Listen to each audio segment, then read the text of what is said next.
Cool. What's good, people? Welcome to another episode of the Undiluted Football Show. I'm your host, Tony FOK. You will know this by now. What's good? Welcome to another episode. Join with me today in our little end of season review for the Undiluted Football Show. We have someone who's been on before, Ozzy from the Football Talk podcast. Ozzy, how are you, bro? I'm good, Tony. How you doing? I'm not too bad, man. The Euros are a couple of days away. Getting excited for the Euros fever. Come on, England, and all of that.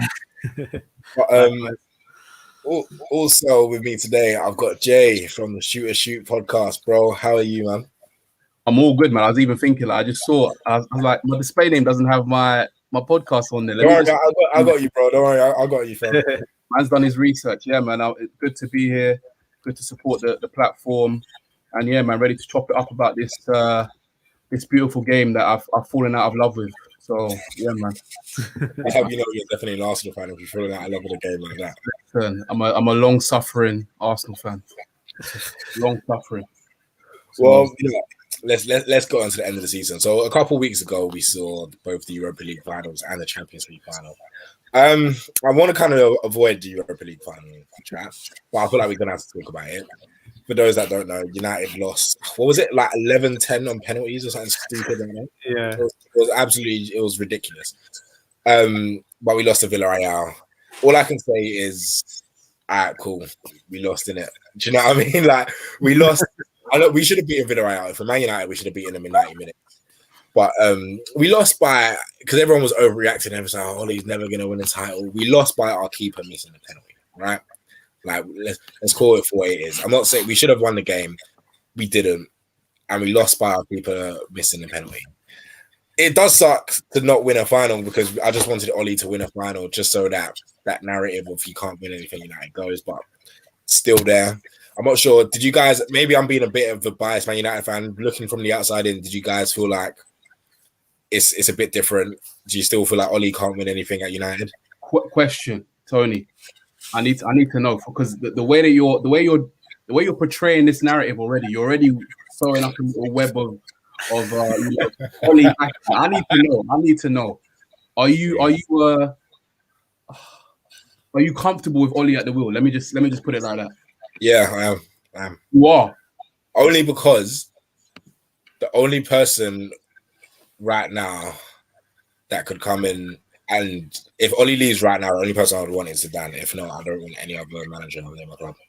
No, I'm confused. I'm perplexed by that answer. I'm sorry. So number one, you're an Ollie in guy. What? Yeah. I don't know. I don't know if we're sidetracking here. Obviously, this is my first time, but I gotta ask questions. What is it about Ollie that gives you confidence to be Ollie in?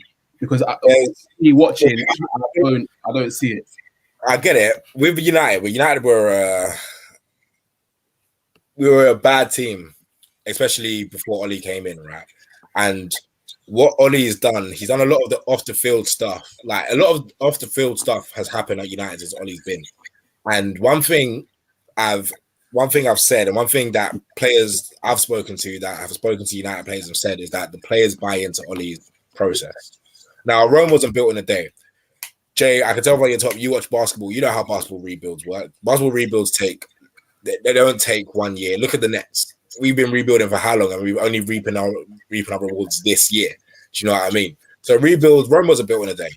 And with Ollie, I know he has his criticisms. I know with Ollie, he's always 2 steps forward, 1 step back. But I've seen, for the first time since we've won the title, or for the first time since Fergie, we've actually finished in the top 4 twice. Like, that's nothing to celebrate, but we've been that bad that we haven't even finished in the top 4, like, back to back. So I know we haven't missed a trophy, but we've gone pretty deep in competitions. We've got knocked out in 4 semi-finals. I know it's not great, but I'm saying it's a process. And we've only we lost this final, and there's so many things that, like, I feel like some United fans can see it, that off the field stuff. Like, listen, we signed this Justin Crochet today. Little stuff like that was never going to happen under another manager, in my opinion. And if United want to get back to the United we once knew, we need someone who knew that United. Do you get me? So I'm not saying Ollie, like, I'm not. Listen, next season is his last season, because this is going to be his 3rd full season, right? where I feel like, okay, if he doesn't deliver, then I'm gonna have to start questioning him. But I've seen enough. Like United have gone unbeaten for a whole year and a bit in the Premier League away from home. Like that's if that was any other manager, we would be praising him, bro. Imagine if that was Guardiola, we wouldn't hear the end of it. It's kind of getting swept under the radar because of Ole Gunnar Solskjaer.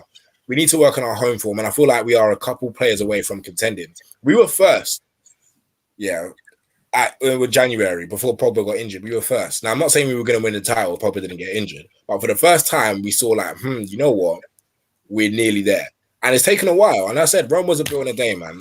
I trust him. I'm giving him one more season because it was unfortunate to not win that final, and we should have won. But that's another story for another day. We lost 11 10s on pens, man. Like, what can you do? What can you do, man? I'm going to leave it to you because this guy's just easy even a web of propaganda. I'm just saying that's from a United perspective. If I want one person to bring United back to the way it was, and with Oli, the players buy into him, man. The players buy into him, and that's what you want. You want someone that will run through a brick wall for you. Do you know what I mean? Obviously, like you can question his tactics or whatever, or Oli Ball, or from the outside looking in. But from a United fan, watching United fan 90 minutes constantly, you can't tell me United have not got better over the past couple of years. You can't tell me that this United side right now is not better than Mourinho's, the Van Gaal's, or anything post Fergie. I don't see like that. If I'm honest with you, Really, I think he's the weak link in that Manchester United. I think tactically he's not up there. You say players will run through a brick wall for him. I don't see that personally. I think there's young players that are playing to their strengths, so they're given a chance to play. But I feel like with Ole, he just needs money to get the Sancho, get big signings. But a true everyone needs money. Look at everyone does. Everyone does. But I don't feel like you need to get elite stars to have a good team. You need to buy the right players for the right team. It needs to have a right balance. I don't feel like Man United recruit the right players at the right time. So Cavani ended up being a good signing. I thought that was a bit of a signing that should have happened maybe a few years ago. So he ended up doing well. But that's because up front, I feel like United are so weak that coming from Igalo to Cavani was, it was a massive upgrade regardless. Do you get it? So yeah, but Igalo never. You can't say that because Igalo never starts. I know, but he played well. This is part of what I think Ozzy's saying as well. Tactically, it doesn't make sense. Like Igalo was giving you a presence up front when Martial was going through his a bit of a rough patch as well. That's another thing. Why is he not getting a tune out of Martial? Let's not do that because Martial had one bad season, and before that, he had his best season ever at United. So I don't want to hear that. Under Oli, Rashford's had his best season numbers wise under Oli. Martial's had his. Look, are we really gonna do that? Are we really gonna do the numbers game? No, of course. But you don't get stats for no reason. No, stats are important, but are we really gonna do the numbers? Or are we gonna use our eyes? Because we all know that the part of the reason why Ollie's or United have done as well as they've done this year is because of that penalty merchant, that spammer, that pass spammer, that bruv, this guy, like honestly, he needs. You know what he needs? I feel like he needs a dad just to give him a couple slaps. This guy plays with reckless abandonment. He doesn't care. He just gets the ball and just thinks, "I'm gonna blast it. I'm gonna spam it." And that, you know who I'm talking about. That guy Fernandez. I'm sorry, I wouldn't want him in my team, honestly. So I would, but if he's going to be in my team, and this is where Oli comes in again, he needs to be more disciplined. You can't be losing the ball 30 times in a half. Oh, bro, I totally agree with you. I think he's a bummy footballer, but at the same time, spammy. No, yeah, but listen, he's not. I know I'm gonna have to use the numbers, bro, but. Because I agree with you. As a United fan, I agree with you. Watching Bruno Fernandes for 90 minutes is very frustrating. I will happily agree with you. I don't know how this guy can have 58% pass completion, but still get 2 goals and assists. Do you know what I mean? I don't know how he does it. There's no explanation, but the numbers don't lie, bro. The numbers don't lie with Bruno Fernandes. The streets are telling me that United are a moments team. They play subpar football for 89 minutes, and then there's like 30 seconds of magic, of individual brilliance, and that's how you're winning your games. If I'm being honest, I mean, I've watched a few United games, and United don't dominate games. We don't. like football's based on moments. Not everyone's Man City that can dominate 90 minutes of football. I Arsenal know. don't dominate 90. Listen, Arsenal are in the mud. We don't even talk about Arsenal, bro. Arsenal are mid-table fodder. I mean, we're not even. Liverpool can dominate 90 minutes of football and still lose a game. Do you know what I mean? So, like, I get it. I totally agree with you. Listen, I'm not gonna try and defend United and say like we dominate games. We don't. We're a moments team. Then sometimes we have to go 1-0. How many times have we gone 1-0 down this season and then decided, oh crap, we need to play football and then win 3-1 or something or 2-1? But that shows resilience. Do you know what I mean? And if this is the thing, if that was any other manager, we'll be giving the manager credit. But because it's Oli and this whole narrative, deep it, man. Cool, guys, let's not cap. If Pep Guardiola 1-0 down, for like how many? Because we won 10 games from losing positions. If Pep Guardiola done that, would we not say, what a genius? Look at the way he changed it. This is blasphemy. How are you putting Pep the same sentence? No, but what I'm saying what resume does Oli have? What resume? Right. Show me his resume. Where's his CV? Hear me out. So what I said with the whole way United went down 1-0 and then went back to win the game. If that was Pep Guardiola doing that, we would all say, what a genius. Am I wrong? Or we all say, nah, Pep, that's just moments, man. Would we not say that? It's the manner, though, isn't it? Because if Pep's coming back, it's going to be a Man City onslaught. It's going to be good football. You're going to see why they come back. Whereas United, it's kind of like they've just jammed themselves into it like a. That's why I know you don't watch United that much. Like, I get it. No. Because you're talking like one of the TL. I get it. Listen, there's aspects of that. I'm not going to lie. I'm not going to lie to you. There's aspects of that. But look at Tottenham. Prime example, Tottenham away. Right. You didn't tell me once we went 1-0 down, we didn't deserve to win that game. We were a much better team. Fair. But is that a regular occurrence? I wouldn't say so. Is that a regular occurrence? Is that Tottenham game a regular occurrence? Or it was a regular occurrence this season when we went 1-0 down. Ozzy, talk to him. What do you mean? Listen, you guys, I don't know how you guys are criticizing a team that was second. You got them United shades on right now, bro. You're blinded with your allegiance to Oli, man. No, but listen, I don't have an allegiance to this guy because if we sack him and Zidane comes in, I won't bat an eyelid. But what you guys need to realize is that you guys need to give Oli some credit.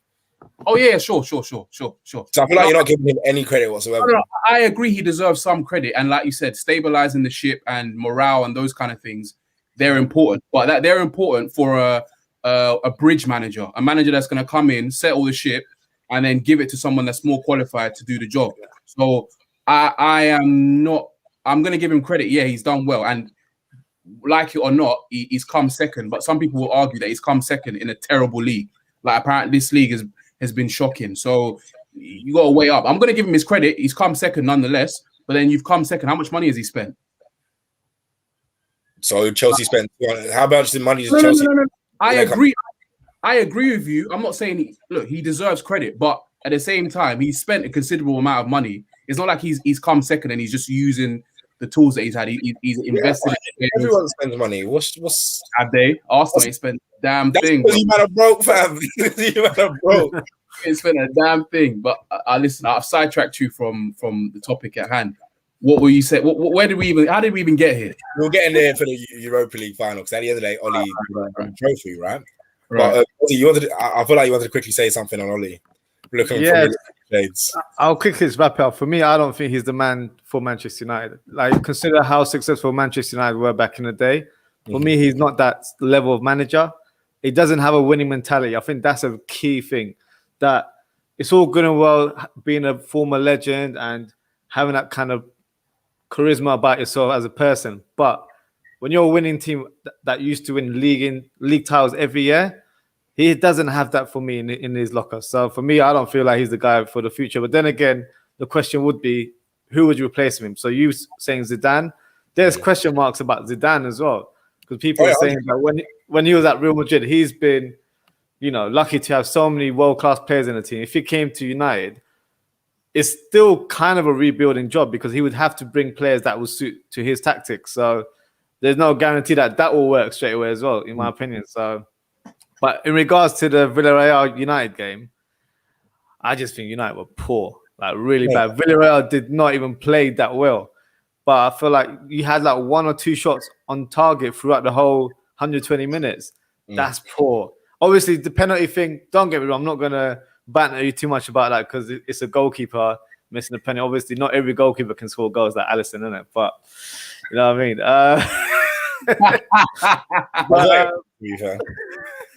But that's an unlucky thing. That's football. That's part of the game. But I think the way the team was set up, I just don't feel like you guys were adventurous in terms of your tactics. Villarreal, for me, have some decent players in the team, but they're not brilliant. I've seen them in like the quarterfinals and the semis. They did all right to scrape through. I feel like this was a great opportunity for United to take it and get a trophy in the cabinet for me. How much more adventurous could United have been in that final? Because I thought we would have played a McFred. You didn't play McFred at all. Make more than one sub. How about that? When did you make who? What sub? Look, I'm not the manager, and I don't know. There you go. Because, bro, if you look at the starting 11, the subs, there was none of them were going to make a difference. Who was on the bench? Van der Beek, Ahmad. Hold on. You just whoa. Van der Beek was on the bench. Donny Van der Beek. Yeah. So who are you going to bring him on for in that final? Look, I'd need the starting lineup in front of me, but the lineup was De Gea in goal, right? Saka, Lindelof, Bailly, Shaw. It was Pogba, McTominay in the midfield, right. Rashford on the left, Greenwood on the right, Bruno, Cavani. Run. You're telling me he couldn't have come on for McTominay? Well, that's the thing. McTominay, look, dare I say it, McTominay was the best player for United that day. That's the only reason why. Normally, I would have said. And then in a final, if you put a pivot of Van der Beek and Pogba, that's way too attacking. That's FIFA tactics. You only do that when you're 1-0 down and you're like, screw it, we need a goal. But not when you're on it and the finals in the balance. But you said to me that from what I gathered from the game, Villarreal posed literally no threat. On that basis, if they're posing no threat whatsoever, then there's no harm in playing an attacking double pivot. No, of course not. But then if you don't play a DM or I wouldn't even call McTominay a DM. You don't play a DM or a certain midfielder that can run back, you'll end up like City in the Champions League final. Look at the way they didn't play a DM and look how that turned out for them. You don't want to make that mistake. Yeah, so I get why he was cautious to not lose that game. And listen, I wanted subs, don't get it twisted, but I looked at the bench and I thought, who really is going to change this game? That's why if we started McFred and played Pogba on the left, even though I didn't want to, but that would have given us the ability to, like, you know what, let's bring on Greenwood if it's 1-0, if it's 1-1, blah, blah, blah, blah, blah. But we decided to go adventurous and it didn't work out. Fact of the matter is, you man fumbled. There's no way in hell Villarreal should, like, look, for me, as soon as Arsenal lost, I was like, look, Man United have got this in the bag. It's over. It's done. We're just rubbish. You man should have smoked these guys. It shouldn't even been a thing. And just to jump on the final thing, Ozzy, what you said about Solskjaer, winning mentality, he doesn't have it. Because at the end of the day, people have said this before, he was happy to be a super sub at United. That tells you his mentality. He was fighting over Andy Cole with let's be real, bro. He could have left and been the main man somewhere else. No, he had that pedigree, did he not? So do you want to be a decent fish in a big pond, winning trophies, winning titles? That is a winning mentality, winning stuff. Because you're not going to be, let's say if you went to Aston Villa, he's not going to be winning anything there, is he? He'll be winning games, trophies. Listen, I don't know any champions or any winners, like proper winners, that are happy riding bench and coming on for a 20-30 minute cameo. I don't know any. So you don't know any winning champions that are riding bench winning trophies? No. I don't know any that are happy to do that for a prolonged period of time. But even you're winning. I can understand over a certain period, but after a while, surely you're going to be like, you know what? I back myself. I'm that guy. Let me move to a competitor or someone that I believe that I could be the final piece to get them there. Like you've ridden bench. You're pretty much, you are known for being a super sub. That is his career. Am I lying? No, that's true. No one likes that name. Even Willock, who's playing for Newcastle right now, he hated that title when someone called him a super sub during interviews. He's like, "Nah, don't call me super sub. I like to start games." You don't want to be a super sub. You don't want to be known for that. So I don't get what James saying there. Into management.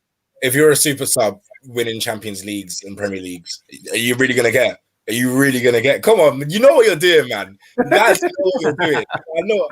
But anyway, let's wrap up this Europa League part. Let's go on to the Champions League. I feel like we've got to touch light on Pep Guardiola because Chelsea somehow won the Champions League, and Pep decided to overthink once again in the Champions League. He decided to start Sterling where he wasn't starting Sterling in the games before, and he decided to not play a DM in a 4-3-3. Guys, I want to ask you: did you think were Chelsea the better team, or did Pep overthink it? Like, where do you think it went wrong for City? I mean, look, I didn't really watch it too tough because Champions League is something that's so foreign to me. Like I can't remember. I don't remember what the theme song sounds like, man. Honestly, like I just don't know. So, but just speculatively speaking, it's very obvious. He's done it once again. He's overthunk, or is that even a word? Overthought what he was doing. Not playing Fernandinho or Rodri in a Champions League makes absolutely zero sense. Like you said, the Sterling thing, he's not been playing all this time, then you just play him. Like, and then the disrespect to Kun Aguero as well. It's just like I think he's I mean, the streets are saying he's fraudiola out here. You know, that's what the streets are telling me. But I just think that it's very obvious he overthinks things. Like it's evident in Arteta as well. It's evident they overthink, they over strategize. Sometimes that's just whack. Don't try to put him in the same sentence as. No. Obviously, he's under his tutelage, isn't it? Like he's trying to be like. You just run bibs for him, man. You cannot be under Pep's tutelage and be that type of manager. You just run bibs for him, man. Listen, we could. I agree with you. He's nowhere near Pep. Pep is so clear of him. It's not even funny. But you can tell that he's trying to emulate Pep, and it's evident.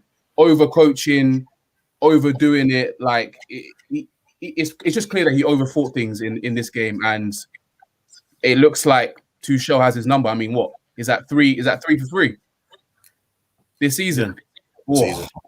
Boy, and Chelsea like players to play. Huh? Do you know another manager who beat Pep Guardiola 3 times in a season? No. I don't have to say it. You guys know. You guys already know. But yeah. Just tell us. Oh, we know it's only good as Solskjaer. We know he is. But no, it doesn't have a winning mentality. But all right, fair enough. Just saying. Okay. Come on, luck. Every now and then. So when Tuchel does it, and when Tuchel scores,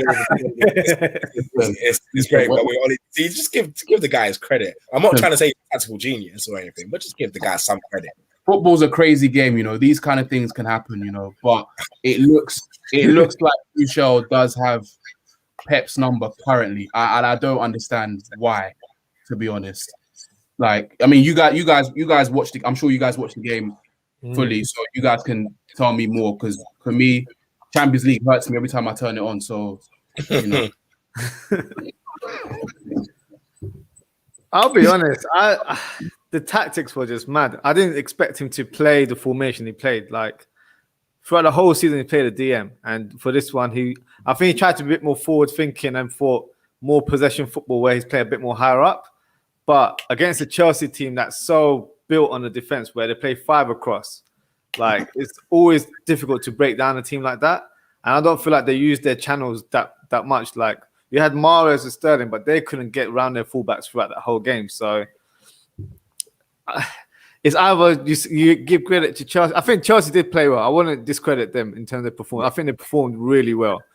But I just think Pep kind of just fumbled under pressure. I just think you should have just gone with the normal formation and take it from there. And then as the game progresses, 70th minute, if you feel like you need an extra attack up front or in the midfield, that's the time to play that kind of possession football, not in the first minute. Because I feel like first 45 minutes, you always take that time to soak it in. I know they've played each other, but you kind of figure out how to beat the team because it's a Champions League final. You play differently. Players play differently as well. The players you don't expect to perform end up having a blinder as well. So it's just one of those one-off situations where whoever performs on the day will literally succeed. So I have to say, I think Pep literally fumbled on that one. I was so disappointed because I thought City would have at least scored a goal. They didn't even score a goal. Like, it's just ridiculous the way they played. So You didn't get a shooting target. no shot on target whatsoever. And then, like you said, Jay, not playing Aguero, that's a crime itself. Like, that game had Aguero's name written on it. Like, there's a famous quote that he said that, "Oh, I want to win the Champions League before I leave." Like, give the guy the start, let him play. Even if he played for 60 minutes, you know, he would have done a lot more. They would have had a bit more of a pivotal play up front where you can lay it off him or he can make those runs on the shoulder as well. But they didn't have any of that play. I think that false nine thing with De Bruyne, it worked against some oppositions, but not against a team like Chelsea where they're so defensively great. It doesn't work like that. So, yeah, I think he flopped under pressure. No, I totally agree. I feel like the game needed Aguero as the focal point, or just a recognized striker. Even Gabby Jesus, bro. Even if he started and Aguero came on, just a focal point as a striker. Playing Sterling when he's not been on form all season just didn't make sense. Playing Fernandinho or not playing Fernandinho and trying to go attacking. It's funny. He even said it in an interview where he was explaining to, I don't know who he was talking to. I think it was on Sky. He was explaining how Chelsea play. So I was like, you know how they play, and then you still decided to do this. It just didn't make sense. But, you know, another 800 million down the drain. That's someone who spent money. 800 million. It's a billion now. Yeah, it's close to $1 billion. It's practically close. If you can spend 300 mil on fullbacks, then yeah, it's definitely close to $1 billion. And you still haven't delivered the thing you were supposed to do. But just saying, football's not easy, man. You got to spend more money. But let's get on to the PFA players and awards and stuff like that. It was practically a clean sweep by City. Diaz won Player of the Season. KDB won PFA Player of the Year, and Foden won Young Player of the Year. I want to quickly touch on these because I know these awards are based on narrative. I know, Jay, you watch NBA, so I know you know how the NBA MVP works. It's not based on who's the best player of the year. It's just based who has the best story, who has the best narrative. So Ruben Diaz, okay, I kind of get how he won the Player of the Season, even though I still find it weird that a player who has not won a man of the match in a single Premier League game won Player of the Season. He what? Yeah, he didn't win man of the match once. Yeah, which is like, I know, fair enough, it's not easy, especially when you're Man City. It's not easy for your centre back to win man of the match. But surely, if you are Player of the Season, when I can guarantee you, when Van Dijk won Player of the Season, PFA Player of the Year, he definitely won one of the match and won at least one Premier League game, at least. Definitely, yeah. Definitely. So, but I guess the narrative of the 17 clean sheets City kept and the way he came in and just made Stones better, blah, blah, blah. I get that narrative as to why he won it. The thing I'm quite confused about is Kevin De Bruyne. I don't think he won it again. He won it last season and he won it again this season. So he's now one of only 3 players to win it back-to-back, which is Ronaldo, Henry, and now KDB. Now, he's more, listen, I'm not going to deny his ability. He's more than capable of winning it back-to-back. But I feel like this season, there was nothing special. There was nothing that I saw KDB do, and I'm thinking, he's emulated this immaculate season once again. I thought if you were going to give it to someone who, when City went on that run where they just were beating everyone for fun, your main focal guy was Gundogan at the time. Yeah. 100%. So I'm not sure if you guys saw it. Do you guys feel like KDB should have won? I personally don't. I think Gundogan should have won it, to be honest with you, because De Bruyne was out for 3 months during that period, and literally he was scoring 2 goals, 3 goals a game. Like, it was ridiculous the way he was scoring goals. So for me, that was the pivotal point, because when KDB got injured, City weren't. I think they were like 4th or 5th, so they weren't even that high up on the table. So he changed their fortunes for the season. And then obviously when Kevin De Bruyne came, it kind of just cemented the team to kind of continue their form going on. But yeah, I think Gundogan should have got the Player of the Year, in my opinion. I think Diaz, I think the reason he got it was because he was pretty much ever present in that team. So you couldn't really give it to anyone else. And obviously defensively as well, he helped regain the title as well, I guess. So I think that was the narrative based on that. And plus, being a 23-year-old coming from a foreign league, doing your first season. I think, like you said, regarding NBA, I feel like it kind of painted a nice picture for him in that aspect as well. So that might be the reason why he was selected for that award as well. So, but yeah, I think Gundogan was robbed personally. Yeah, So, no, I was just going to ask for clarity. Diaz won player of the season. So Right. like Barclays Premier League player of the season, and then KDB won PFA players player. So that's the one that's voted by captains, the media and stuff like that. Yeah, I'm in full agreement, to be honest. De Bruyne, yeah, he's been his regular, great self, but like you said, there was that period. I can't even remember what did City go through a period where they were losing games, or they were dropping a lot of points. They had like a little patch. They had a little patch. So at the start of the season, they were whack. Yeah. United City were whack because they didn't have a pre-season, and then City went on this mad run around January, December time where they won like 26 or 27 games in a row. Yeah. And Gundogan was pivotal in that run. Yeah. So on that basis, I think like Ozzy said, I think Gundogan's a more worthy candidate, to be honest. I think De Bruyne just, I mean, he was still good. Don't get me wrong, but like I think Gundogan showed. I think it's mad because when you have so many good players in a team, sometimes it doesn't give everyone the ability to showcase their true ability. And I think maybe De Bruyne being out just gave Gundogan that space to kind of step up and take more of a role. I mean, I've never really known him as a goal scoring midfielder anyway, because even at his time at Dortmund, he was more of a deep line playmaker and maybe a ball carrier. Yeah. So he's quite techy. He can move the ball, keep things ticking. But he's more than that. He's got. I'd say he's got like sneaky athleticism. Like he can move. Like he's not like a. I don't know how to describe it. I think sneaky athleticism is the best way. Yeah. You get it around. But yeah, I think that De Bruyne being out gave him the opportunity to kind of showcase himself, and I feel like he did it for quite a long stretch. It wasn't just like a small purple patch; it was quite a long stretch. So I think maybe he might have been a better candidate. Some people might argue that England's hero, Mr. Harry Kane. Some people will say that he should have won it. I feel like he deserved it, in my opinion. He deserved it. I've never what we've got to realize is that Harry Kane was the Premier League top goal scorer and the assist record as a striker. We haven't seen that since Henry. We haven't seen that since Henry, man. That's ridiculous, especially in a crap Spurs team. That's ridiculous. And under the turmoil of Mourinho as well. That's ridiculous, man. Yeah, like you wouldn't expect. If someone told you Harry Kane's gonna lead the Premier League in assists, goals, yeah, that's fine. He's done it before. That's easy. But assists as well, adding that element to your game. That is really. I feel like if that was any other player, if that was a City player, boom, yeah, fair enough. Tottenham didn't win anything, but still, like to do that, it basically showed you carried your team by yourself.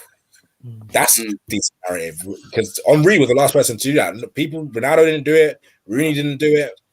Like that's ridiculous.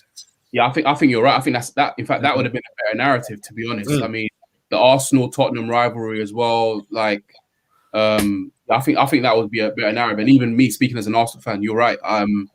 Yeah, I think he probably was definitely a better candidate than De Bruyne. But obviously, I guess in the Premier League, they're not. It's the same as NBA, like you said. Like it's winners, isn't it? Yes, the winners have been, yeah. Like and on top of that as well, like the wording of the Premier League one is Players Player of the Year. Yeah. It's not most valuable player. So there's that element as well. I mean, what did Jordan Henderson win the other year? He won a Football Writers one, I think. Yeah, Football's right. So Football Writers one. So that was the one. He won a separate one, but like narratives, man. Narratives. Yeah. I mean, unfortunately, awards are based on narrative, man, and not individual performance. But yeah, I'm not. Now that I think about it even more, I am not sure why the narrative for Kane wasn't the stronger one that they went with. I'm not too sure because De Bruyne didn't really have one this season. Not really. He was injured. He came back, did his thing. Yeah. What's new? Do you know what I mean? We saw it last season. It was better last season. That's the thing with the De Bruyne one. Yeah, that's true. But let's get on to speaking of narrative and awards. I've seen a lot of people after his Champions League win saying N'Golo Kante for Ballon d'Or.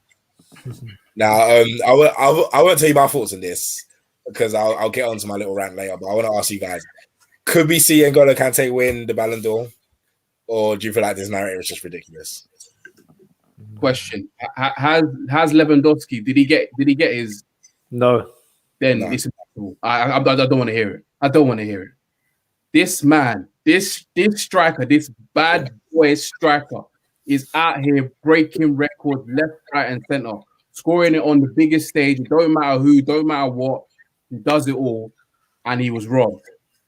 And then we're gonna now start talking about an N'Golo Kante, who under Lampard, let's be honest, was looking like he was done out here. He was looking like Kante had lost it. He was looking lost, you know. And then obviously under Tuchel now he found his form again. But nah, you can't give. I mean, there's Lewandowski, there's Neymar, Mbappe. There's so many other names that come before N'Golo Kante, and I think, like you said, it's based on narrative. I think it's the whole social media. Oh, look how cute he is. Look how humble he is.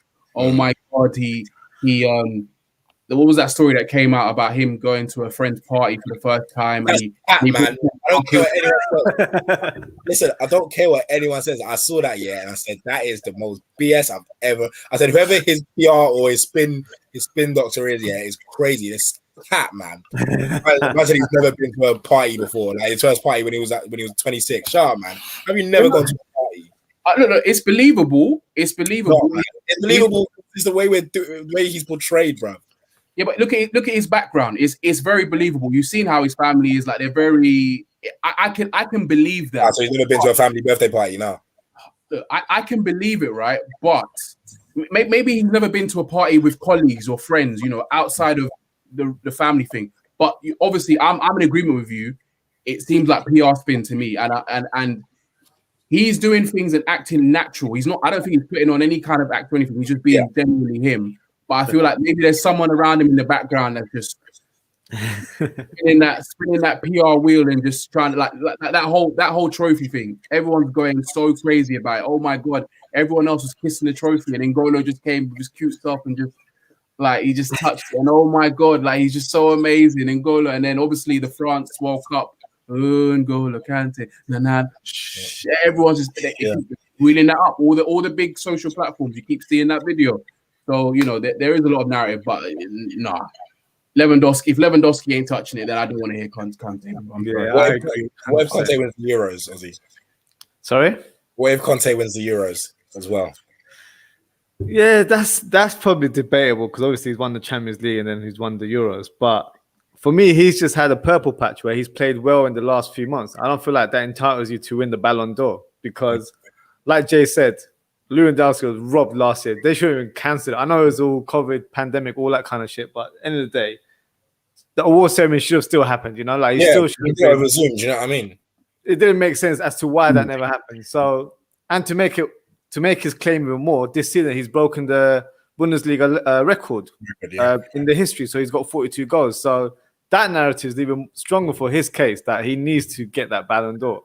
And he should get one for last season. So he should get 2 trophies, in my opinion. But yeah, the Kante thing, look, I like him as a person, and I think he's an incredible baller. But at the end of the day, just because you've had a good few months, I don't feel like that entitles you to have a Ballon d'Or. Ballon d'Or is like, you have to be playing consecutively amazing throughout that whole season. Like, you have to have that kind of clutch moments, and not just one or two, like plenty of them for you to be like, yep, I was the man that was the best player in the world. That's how it should be looked at, in my opinion. So yeah, I don't agree with the narrative that the media is kind of portraying on him. So yeah, I don't go with it. Tony, just before you go on your rant, I just want to say as well that Euro thing, right? Number one, I agree as well, Ozzy. They need to give Lewandowski 2. He needs to be standing there like this. Yeah. He needs to be teasing 1, 2. But that Euros thing, I think it's irrelevant. I like it. Is Ballon d'Or based on just general? Like, I'm just asking now as a question. Is it based on general footballing play throughout the season internationally? And yeah, because the season Luka Modric won it, that was because of the Champions League and the World Cup final, and he won the best player in the tournament in the World Cup. The season Luka Modric won it, so they consider that. I'd say okay, I can see how they'll spin the narrative, but it would have to be monumental performances from Kante for me to even say, you know what, okay, I can understand why he's being considered. I still say no. Maybe that's unfair, but I just can't see anyone but Lewandowski. And honestly, it doesn't make sense in my brain. 42 goals. I don't care what people say, whether they say it's a farmers league or whatever you want to call it. It doesn't matter. I'm not trying to hear that. No one's done it before, and there's been great strikers that have come out of Germany. So I'm not trying to do all that mess. But man, I'll give it to you, man. The rant is here. I hate this, but no, I'm joking. No, I don't. You guys practically said it. It's the way the media, because I've always been against. I feel like I've been fighting this N'Golo Kante agenda for years now, when people are calling him the best midfielder in the world. Like I would never call this guy the best midfielder in the world, only because. Sorry? Yeah, listen, loads of people have called Kante the best midfielder in the world. There's no way on this God's green earth I would ever call him that. He's the best at what he does. Best defensive midfielder. That's how I would label it. Well, that's the thing. I would say. But I'm a big fan of Fabinho, so that's for me. He's one of the I would still say that there's more defensive midfielders better than him. Yeah, people don't even call him a defensive midfielder because there's a whole. That's true. Yeah, He's the best ball recoverer. Yeah. Congratulations, you're the best ball winner. I don't get how you can be the best midfielder in the world and you can barely like string 60-yard passes, bro. Do you know what I mean? Yeah, midfielder, you've got to have the whole package. And with it, okay, cool. You put in a couple man of the matches in the semi-final and the final. Congratulations, you're in the Champions League. Congrats, I get it. But no way near the Ballon d'Or. I don't know how we've even put Conte in the Ballon d'Or, the sentence to get. Like, it just does not make sense. Whoever his spin doctor is the most craziest spin. I need him as a spin doctor because this guy is just somehow. Because, as you said, because he touches the Champions League and he drives a Mini and stuff like that, we all think. It's so mad how with Conte, all of his off the field antics boost his on the field performances. But with other people, let's say in comparison to Pogba, anything he does off the field, is the complete opposite. Like, cool. Remember that World Cup, Conte got subbed off 60 minutes for Nzonzi, bruv. Do you know what I mean? Lest we forget. And when Nzonzi came on, that's when France scored more. So, true.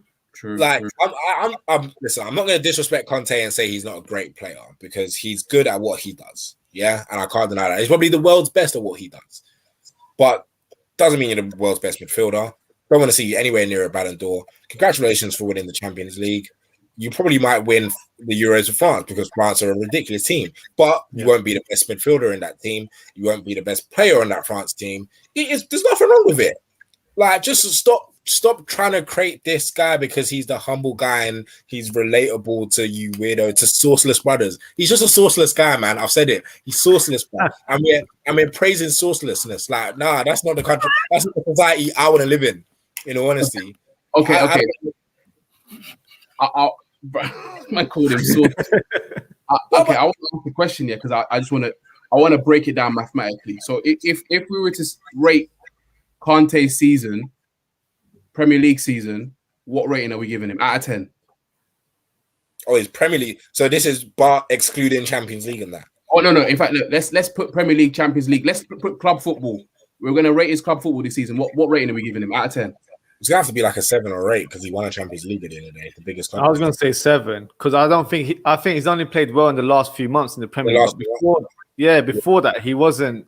He was playing centre mid for Lampard, so he wasn't being played to his strengths. So he was box to box, but like you said, he's not pinging 60-yard passes and he's not really scoring any bangers either. So it's like, for me, he didn't have much of an impact until March, I think, March when Tuchel came in. So I'll give it a 7 based on the Champions League win, if I'm honest. Yeah. So so if we're giving him a 7, let's average out 7 out of 10, right?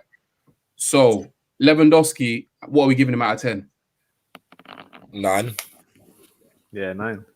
Okay, cool. So on that basis, if we're gonna add the Euros to it, I don't think Poland did they make it? They didn't make it. They're in it. Oh, they're in there. Cool. They're in there. So we're saying that Conte is literally gonna have to have a 10 out of 10 Euros, and Lewandowski is gonna have to have like an absolute shocker for him to have any chance of winning. That's mathematically that's the way I'm trying to piece it together in my head, because like Tony said, I don't think I wouldn't mind if he gets a nomination. Like, cool, especially if he plays a pivotal part. But like you said, freaking World Cup, and Zonzi came on and did the madness. So, but no one wants to talk about that. People trying to say he had a better World Cup than Pogba, and don't remember this guy got subbed off in the final.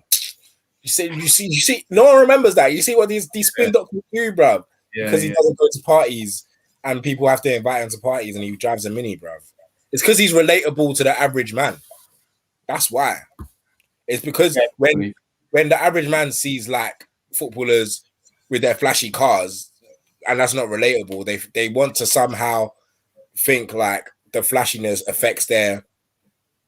Listen, nothing off the field, unless it's drugs, nothing off the field affects your footballing ability. Do you know what I mean? You getting a haircut does not affect your footballing ability. You being sourceless does not affect your footballing ability. You're either whack or you're not, right?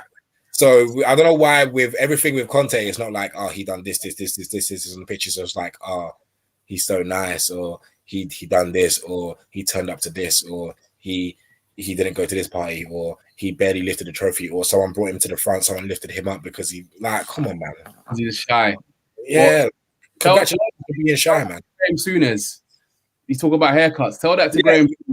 That's because my midfielder's living rent-free in that brother's headphone. That's fine. But let's get on to the Euros, because I'm excited, man. Friday, the Euros start. France are looking like the favourites. First of all, I want to ask, who are your favourite? No, first of all, I want to ask, can we see England win it? Can England do it? Sorry. No. Hey, listen. I need to get this out, because I was disgusted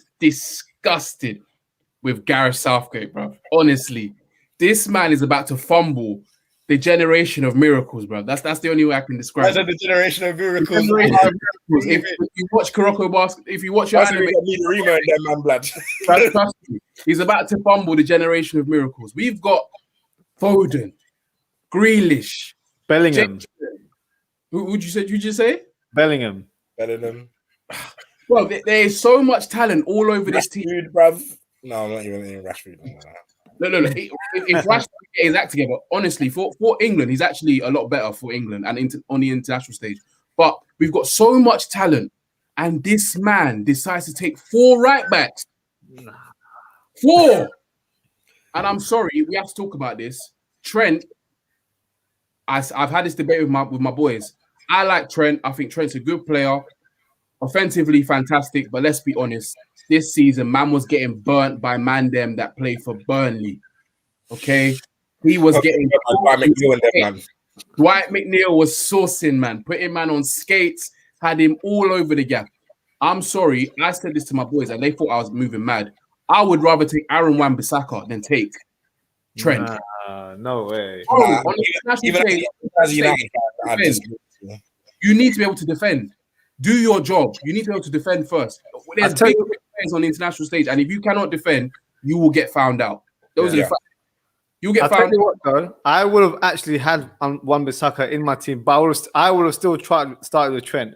Wan-Bissaka, one thing that I've noticed over the years, because he's really good at tackling, like you just mentioned. For me, he's not a modern day fullback, because attacking wise, he's not great. Like he's all right, but he's not able to have a lot of an assist during a season.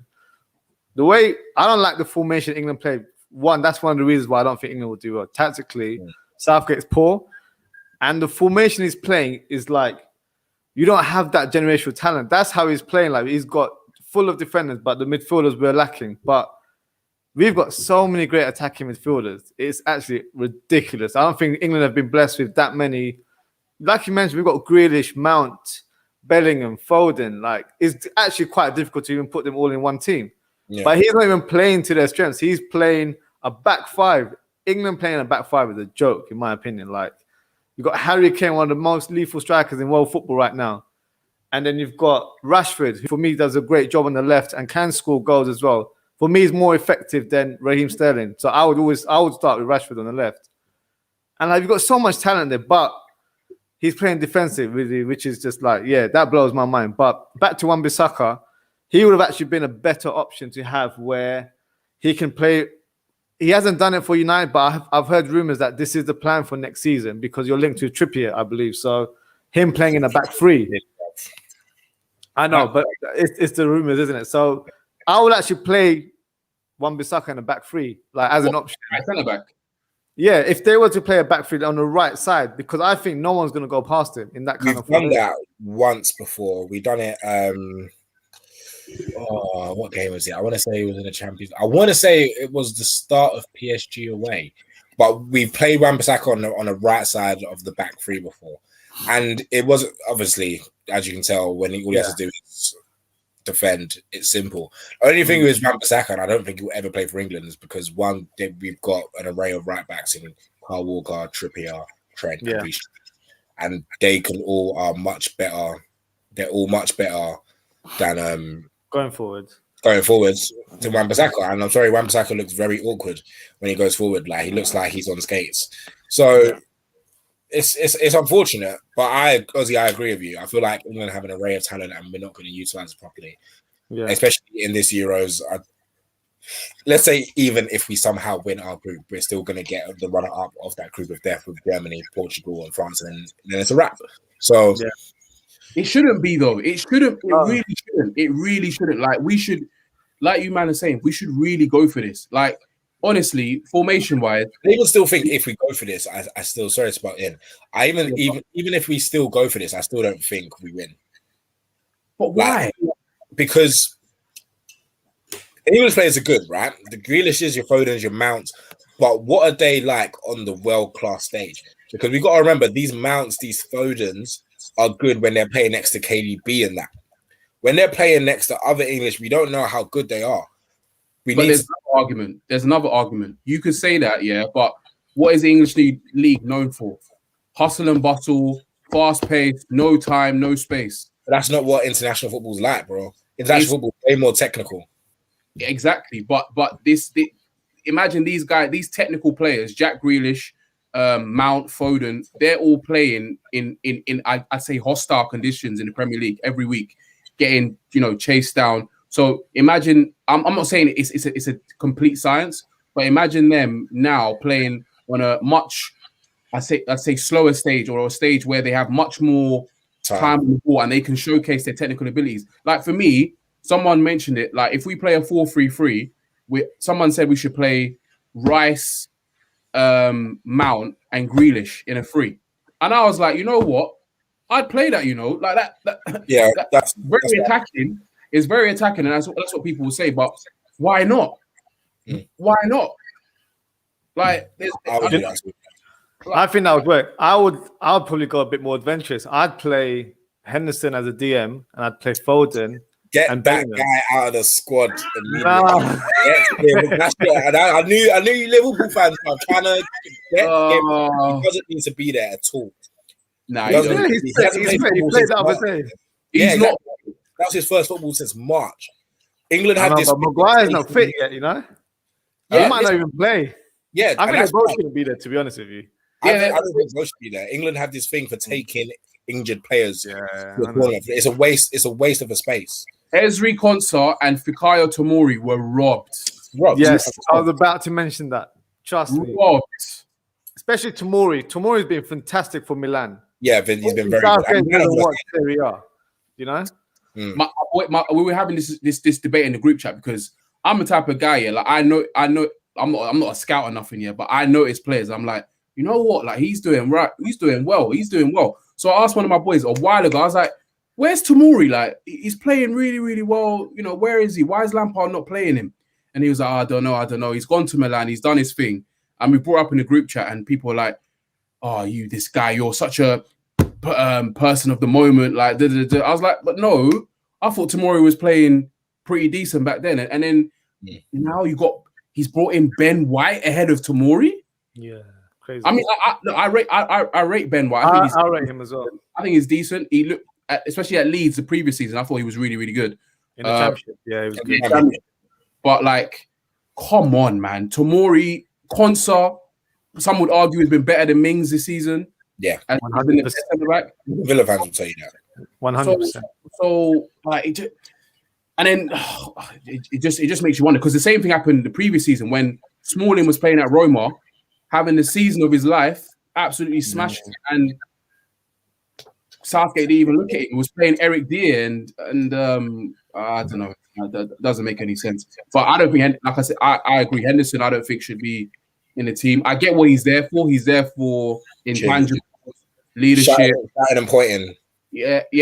And every team kind of needs that player anyway. I get it, but ability-wise, come on, Declan Rice is clear of him. Clear. Really? Yes. Clear. I don't rate Declan Rice. I think he's I didn't good. even rate Declan Rice like that, but I think he's clear of Henderson. Declan Rice, he can play, man. Come on. He can play, don't get me wrong, but this is one thing that I feel like the English media always do. Like, Henderson and Maguire, for me, both shouldn't be going. If they're not fit, they shouldn't play. So this is the time to actually play people like Rice, who you've just mentioned, who's, for me, hasn't really proven at that level. So this is the perfect time to do that. And obviously, defensively, they're a bit worried that, Maguire's not there. Who's going to partner Stones? But the thing is, you're playing a back three anyway, so you've got multiple defenders to do that. So you're playing as a unit rather than just two defenders. So it shouldn't be a problem as such, because you've, like you said, 4 right backs.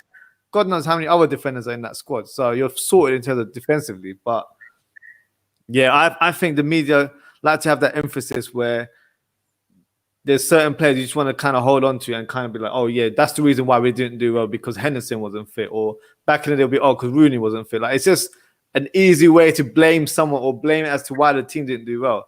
But this crop of youngsters, literally, they're gonna grow together and play for years and years. Let this be the first competition where they actually just play, and let's see how they do, because there's too much emphasis of let's win the Euros, but perform well, show kind of like a character of the way we play. We don't have an identity in this country in terms of international football. Like, back in the day, it's kind of like long ball football, big man up top kind of thing. But the game's changed now.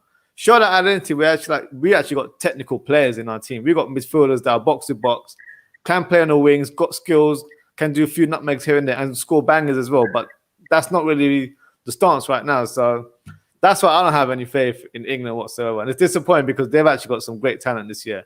Yeah. So if you all don't have faith in England, who do you think is going to win the Euros and why? I think France is the obvious kind of choice, but I'll kind of name like a dark horse. I think Italy might be a dark horse. Really? Yeah. Unbeaten since what was it? Yeah. Years? Yeah. Been in 2 years, yeah. And they play some good football as well. So, and they've got some young players like Barella from Inter Milan. For me, he's a baller. Like, he's very, very impressive. Kesa as well, who was signed by Juventus. He had a great Champions League campaign as well. Insigne, he's been there for a long time. And they've got Immobile. They've got so many good players in that team. And Verratti, for me, is underrated as well. I don't think he gets spoken highly enough. So they've actually got a good team. I feel like there'll be a dark horse. Portugal is another one that I feel like might do well, or might even get towards like the semis or even the final, to be fair. Germany haven't been spoken about that much. So I feel like that's another team that I don't know if you saw the highlights yesterday. Like, they were scoring some crazy goals. Literally, I was recording my podcast yesterday and I had the Germany game in the background, and someone mentioned that, like, Germany's not been spoken about. And then I watched the game and I said, oh my Lord, Cruz, Gundogan, Kimmich. Gundogan's goal was ridiculous. Gundogan's goal was ridiculous. Muller, Hummels. Yeah. That pass. Germany's still there, man. Serious, yeah. Germany's still there. Like, if I had to pick someone, if I had to pick any team that's going to win the Euros, it's going to be from that group F of Germany, France, and Portugal. One of the guys from that group is going to win it. Maybe even Portugal, man, with the way that Bruno Fernandes, or however you want to call him, is just inevitable, bruv. And then you still got Ronaldo. And listen, somehow Portugal won a Euros last year, in 2016. Somehow Somehow they won it, and now they've got a better team than they have in 2016. Is Pepe still in the team? Yeah, Pepe's still there. I think he is, yeah. And Font. Yeah, man. yeah. League team of the year, you know. Yeah, and then add Ruben Diaz to that. João Cancelo, yeah. Rafael Guerrero as well on the left. Guerrero from Dortmund, yeah, bro. They have ballers. Ruben Neves, João Moutinho, Renato Sanchez, William Carvalho, Bruno Fernandes, Bernardo Silva, Diogo Jota, João Felix, Gonçalves as well from Sporting Lisbon. He's a baller. Yeah, bro. Portugal have ballers. They have ballers. So there are multiple. I mean, the people's favorite, well, not people, the media's favorite at the moment is clearly France. Yeah, they're pipping them, man. Like big time number 9, Karim, or number 19 now. He's back in the fold. He's been recalled. He's today. Earlier. Oh no, he came off injured earlier. Yeah, so he came off. We don't know yet, but they had a just before we started recording, they had a friendly against Bulgaria, I think. And Paul has been Pogba apparently has been being ridiculous. But Giroud came off injured and he was in tears. So Giroud, sorry, Benzema came off. Oh no! No!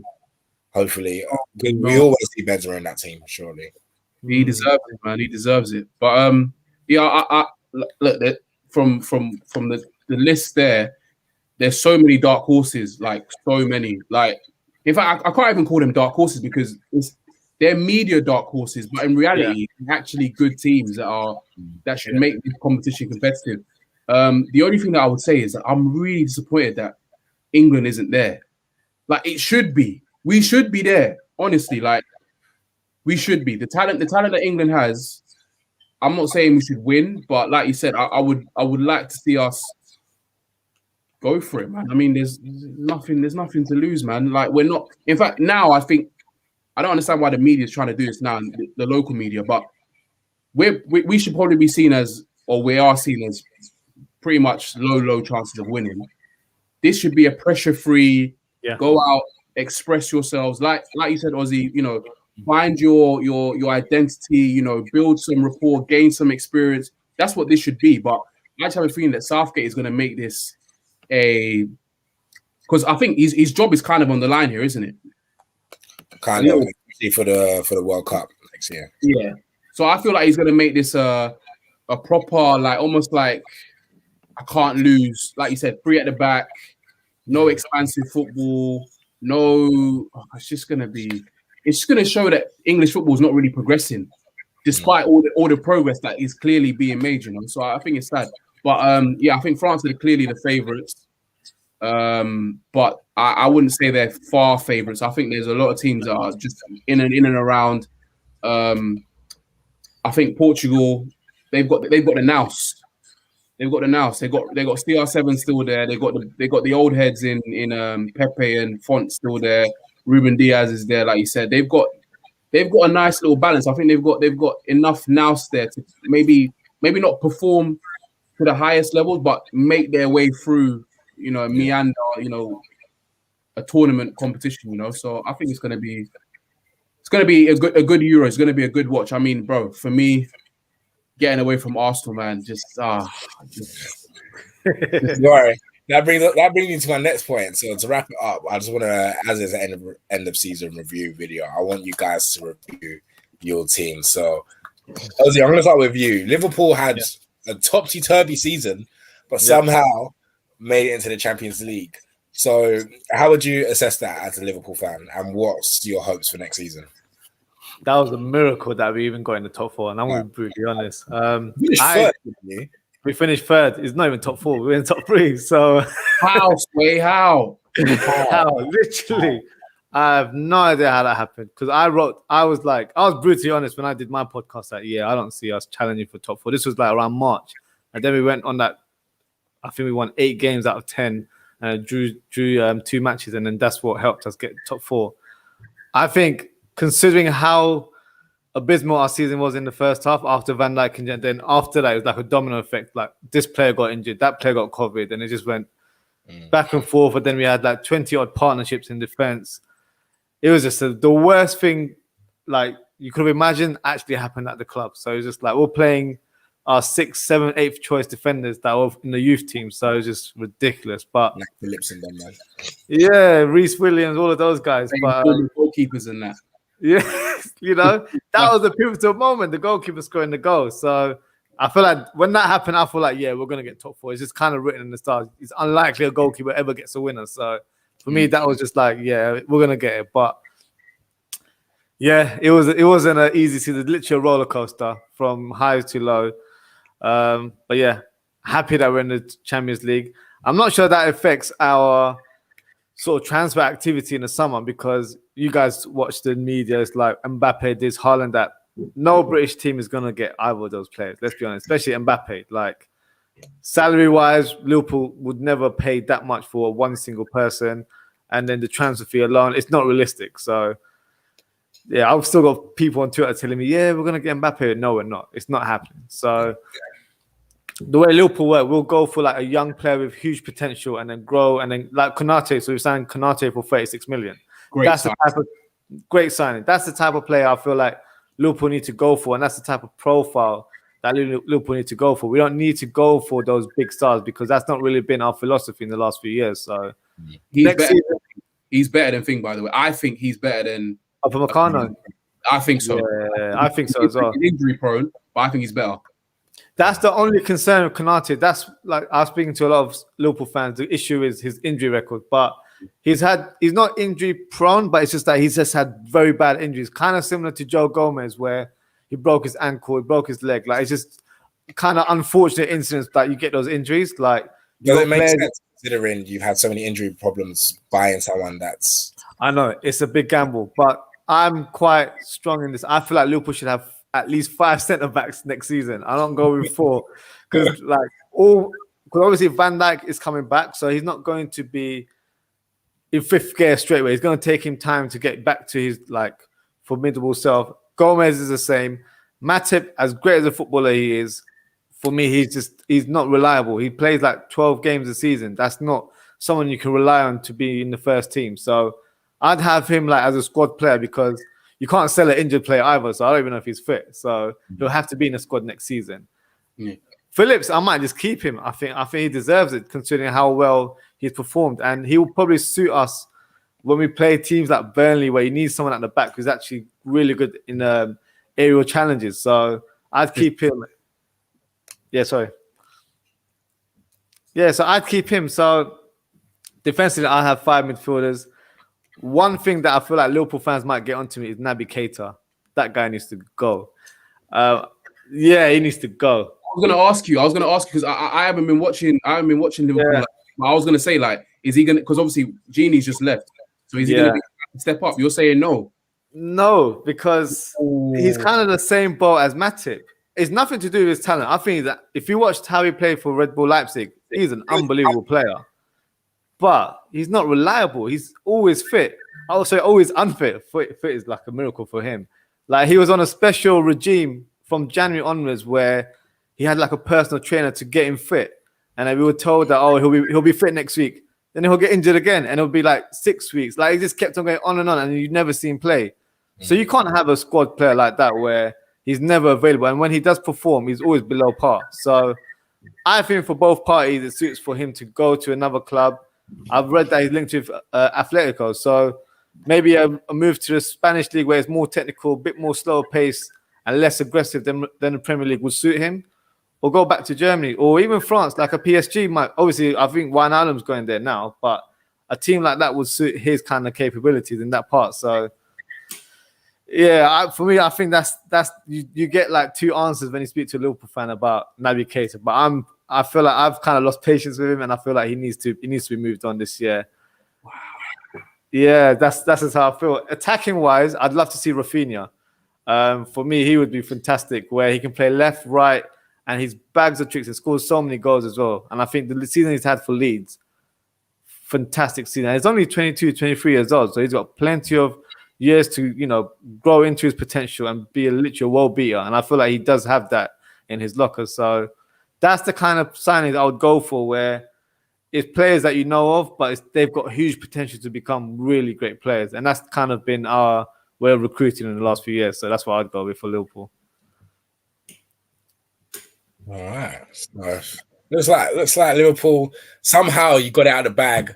Because I was thinking, how do you decide these players without any Champions League football? But it looks like you got it out of the bag. But speaking of non-Champions League football or non-European football or just any good football in general, Jay, I'm going to ask you: how do you assess Arsenal's season this season, and what do Arsenal need to do? How do they need to get this rebuild going?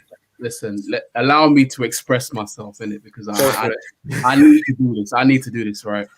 So, I mean, I don't even know where to begin yet. I'm sorry, but I tried really, really hard to be behind this manager, and I tried really, really hard. And I don't think he's not. I don't think he's a bad manager, but his decision making and his arrogance pisses me off so much. You don't understand. He is so arrogant, it just makes no sense. It's like so many games, right?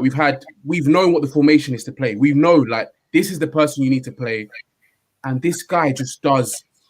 It's like I want to show you guys that I'm a genius. I want to show you guys that I'm from the school of Pep. You know, like for example, beginning of the season, Lacazette was 3-3. I think he had that game against Liverpool where he missed the big chance. Yeah. And then he dropped him for Eddie Nketiah. Are you fucking kidding me? If I'm Lacazette, sorry, I don't know if I could swear on that. I apologize. But might have to apologize about that. But Nketiah, like if I'm Lacazette, I'm big Lacazette. I may not be the heights that I was once before, but I'm Lacazette. How are you going to bench me for Nketiah? That is the biggest, just absolute shambles I can just imagine. Then there's so many other things. For example, selling Emi Martinez for £20 million. I said this to the boys before. I said this guy lives, breathes, and dies Arsenal. He loves Arsenal. I know for a fact if we got relegated tomorrow, I know Emi Martinez will stay at Arsenal. I said to the boys, sell Leno now. Be ruthless. Sell Leno now because I think Martinez is better than him. Commands his box better than him. Better distributed than him. Shot stopping, I think they're about the same. Size, Martinez is bigger than him. So I said to the boys, we should sell him. They're like, nah, Jason, you're moving mad, man. Lo and behold, now, Emi Martinez, contender for team of the season. Yeah. Leno saying that he wants to explore his options. 2 years left on his contract. Once again, Arsenal in this quagmire position where players holding the club for ransom. William Saliba somehow can't get into the team. It doesn't make sense. But Rob Holding is there. Rob Holding that was on his way to Newcastle beginning of the season is somehow in the team. In fact, he wore the armband this season to make matters worse. Wow. Rob Holding is there doing what he is doing, losing headers to Raheem Sterling and one other short don I can't remember who's not even 5'10". Rob Holding is there, but Saliba can't get into the team.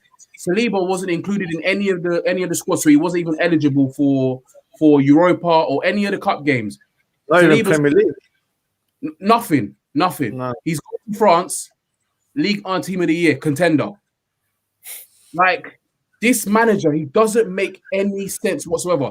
They signed Willian.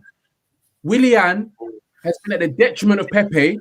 He benched Pepe for I don't know how many games. He benched Pepe for Willian.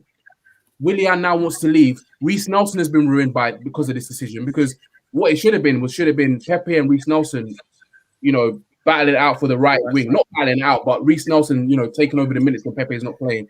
But no, he decided to do what he's doing. Brings Willian. Willian's going to cost us 35 million over 3 years. And now Willian wants to leave, and he's come out and said that he wants to go back to Chelsea and he wants to leave. And it's just like, oh my God, David Luiz, you don't keep him. How do you not keep him? He's the only leader in the team. He's the only winner in the team. He's won more than Arteta. Like the decisions at this club just make my head just explode. Guendouzi, we send him out on loan. Yeah, he's petulant. He's got attitude problems. But if you're a manager, you manage that situation. You get him under control. You say, look, I'm the manager. I'm going to get you under control. I'm going to get you playing. No, he doesn't get him playing. He sends him out on loan to wherever. The French under-21 captain, by the way, who we're about to sell to Marseille for, what, £10 million? Where's the sense? Where's the brains? Pepe. It's only now at the end of the season that Pepe is now playing. This entire time, Pepe was playing well on the left-hand side. Yeah, there was a period where we put him on the left, he was balling. Put Saka on the right, we were balling. For some reason, this guy switches Pepe back to the right, or he benches him. Why? Ainsley Maitland-Niles sends him on loan to West Brom. He was our best right back. I can see with my eyes that Pepe and Ainsley Maitland-Niles, they play well together. But no, he sends him away. Why? Just why? Like everything he does doesn't make sense. Bellerin. I was a big fan of Bellerin. Bellerin, clearly injuries. I think some of the off-field stuff, like the fans, I think it's all. I think he can do with a freshening up of the situation. Yeah. Arsenal is not for him anymore. To be honest, that's my opinion. I feel like there's still like a player in there, but I feel like things have gotten a bit toxic around. Like I think he just needs to look for new pastures. Consecutively playing him, Cedric Suarez can't get into the team. He plays well. So many good games. He plays well. Then he has one bad game at left back. All of a sudden, we don't see him again. Never to be heard from again. Xhaka's playing left back against a dribbling demon in who was that guy for Villarreal? Who was that left winger? Chukwueze. Dancing all over. Oh my god! I just couldn't believe it. And then to get on to transfers, like the embarrassment. I mean, Emi Buendia. That's someone that we've all known. They tried to say, oh no, he wasn't our main target. Let's be honest. Everyone's known that we've been after him since last season. We didn't get it done then. We dilly-dallied and took too long. Aston Villa came in, swoop, got the business done, took him away. I said this from early. If we want to be cheap, Boubakary Soumare was there. We need dynamism in the midfield. He was available for 15, 18 million. Leicester have snapped him up. Their scouts know what they're doing. So clearly that was a good player there.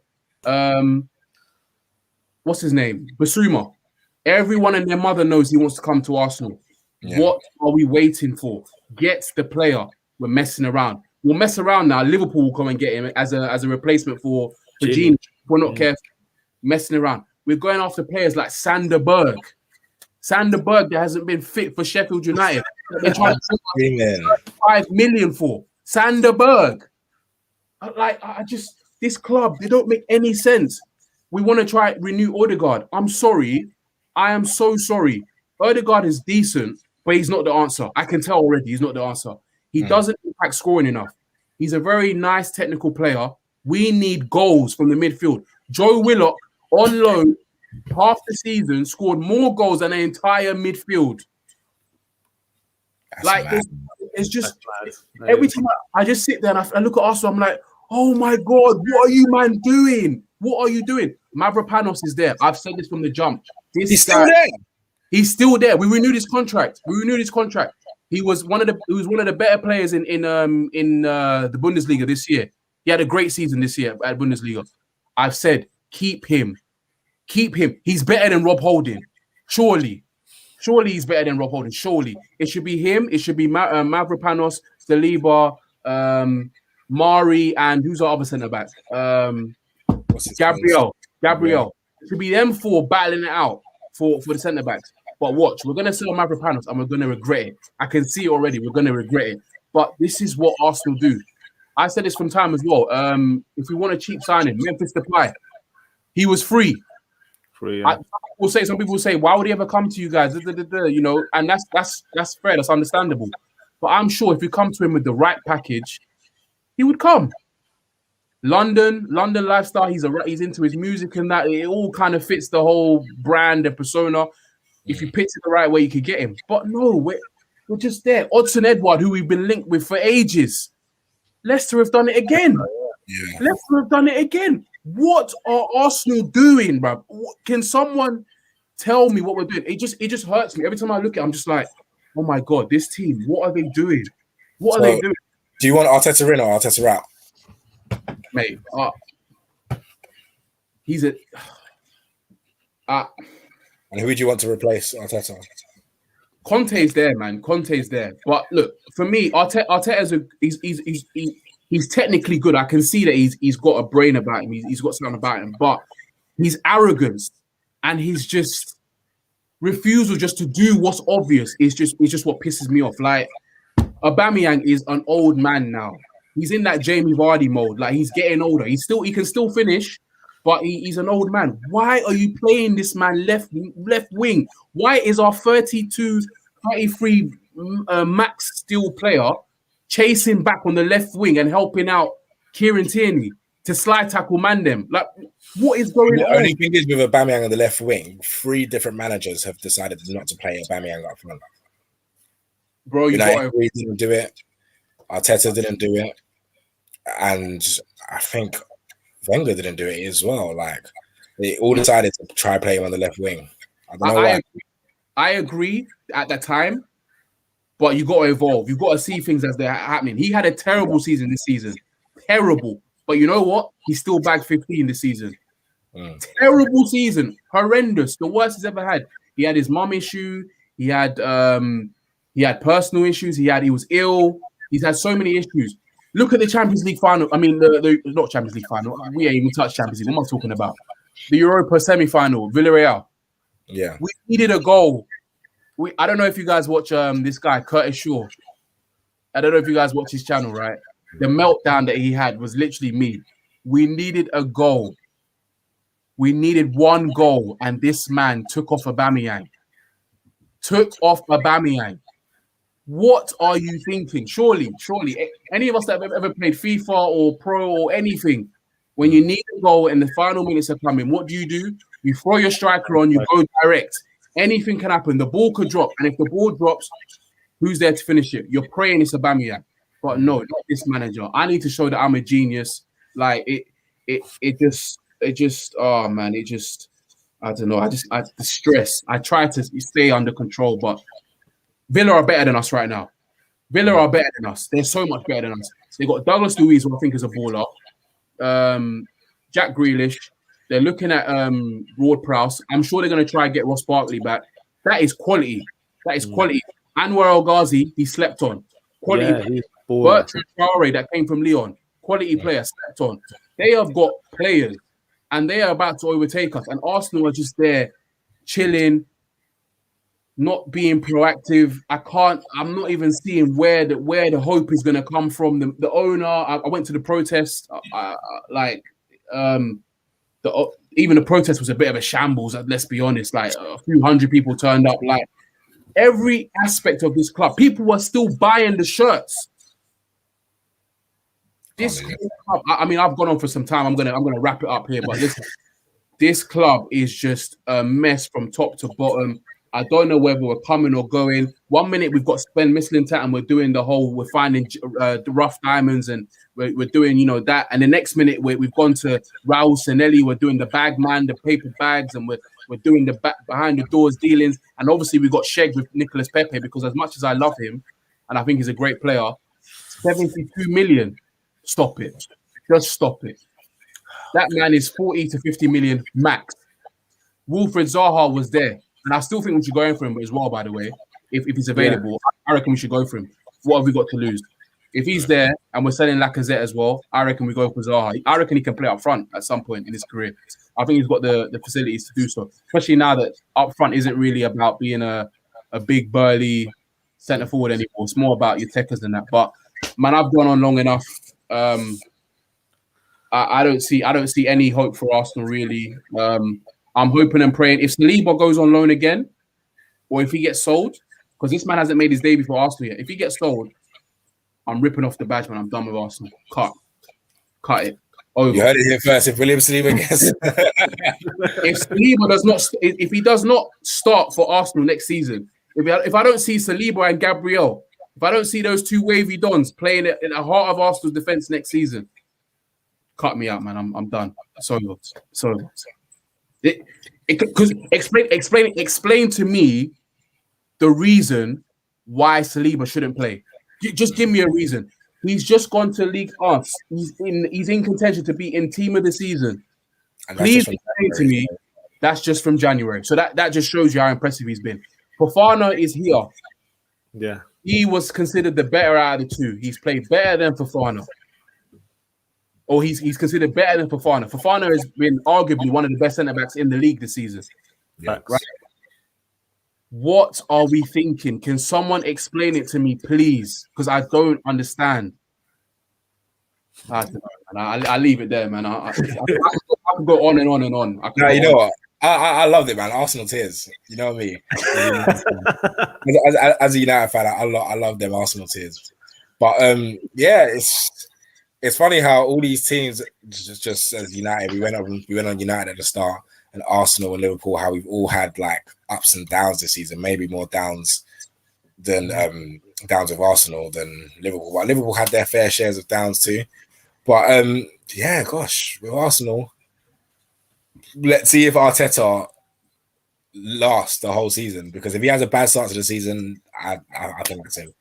That's him gone. The fact that you're still going to try and give him money now to try and fix this issue, I feel like, again, that's down to the club. But if he doesn't have a good start, I don't expect him to be. Question. What do you guys think? 2 questions actually. Do you reckon he'll make it to December? Because I don't. If we don't, like you said, if we don't play well, I reckon he's gone by December. And also, what do you guys think of this Ruben Neves guy? Because this is the thing. I had a argument with my cousin who's an Arsenal fan, and I'm like touchy in his pod and all that nonsense. And he was like, "Oh, I don't want Ruben Neves. I don't think he's better than Xhaka." And I was like, "Okay, you need to be quiet. That's cap. He is better than Xhaka. Let's not get twisted." But it depends with Ruben Neves, because he's good. He's a good player, and we'll see what he's like in the Euros. I don't think he will start for Portugal in the Euros. Yeah. But it's because Wolves didn't have the greatest of seasons. Yeah. Sorry about that. Wolves didn't have the greatest of seasons, so anyway, I'm gonna carry on and ignore that. Wolves didn't have the greatest of seasons, so that's why he hasn't had a great look in. But he's a competent DM. He's one of them DMs that he's not the type of destroyer that you want. He's not like your Kante type of DM that wins the ball back, but he can keep the ball. He can kind of break lines. I'm not going to say he's breaking lines constantly, and he has a decent set piece in him. And we know what he's capable of. He scores a lot of bangers. Is it an upgrade for Arsenal? Yes. And right now, beggars can't be choosers. I don't think Arsenal are going to have the pool you have of European football in general and being a big club anymore. The fact that Emi Buendia's decided to go to Aston Villa rather than you, man, shows that maybe, just maybe, listen, you're still Arsenal, you'll still get some players, but maybe, just maybe, you're slightly starting to lose that pool. So if Neves is an upgrade from Xhaka, I don't see why not, man. An upgrade is an upgrade. I think he would be a good fit, to be fair, because you normally play with 2 DMs. Him alongside Partey would be a good balance in terms of the midfield. So you've got Partey, who's kind of the destroyer, but you've got Neves, who can ping the pass. Is he a destroyer? Sorry to cut you. Is he a destroyer? At Atletico, he was probably not at Arsenal. But I think it's one of these connotations that's been put against him. I feel like a warrior at Arsenal, man.